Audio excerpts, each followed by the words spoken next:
આ પ્રભુજી અમને વેસા ગામની અંદર મળ્યા છે. શું નામ ભાઈ? ઇબ્રાહીમભાઈ અને સોલંકી સંજયભાઈને એમને કોલ કર્યો. અત્યારે અમે આવ્યા છીએ અહીંયા વેસા ગામની અંદર. આ પ્રભુજીનું રેસ્ક્યુ કરી રહ્યા છીએ અને વડગામની અંદર અમારો આશ્રમ બનવાની તૈયારીમાં છે. તો મિત્રો તમે બધા થોડો સપોર્ટ કરજો. જય શ્રી રામ. અને બીજું કે તમે શું કહેવા માંગશો? તમને કઈ રીતે મળ્યા હતા?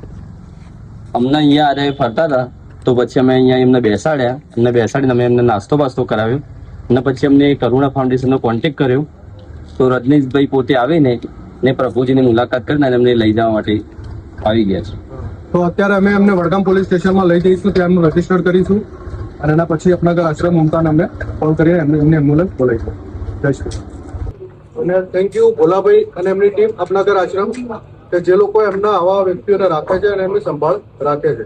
તો ભોલાભાઈ તમે બસ હું તો એટલું કહેવા માંગુ છું કે ભાઈ જે આવા જે નિરાધાર લોકો હોય જેનું આગળ પાછળ કોઈ ના હોય અને માનસિક રીતે પીડાયેલા પરિવારથી વિખોટા પડેલા હોય તો આપણે સંસ્થા એની ટાઈમ ઊભી જ છે.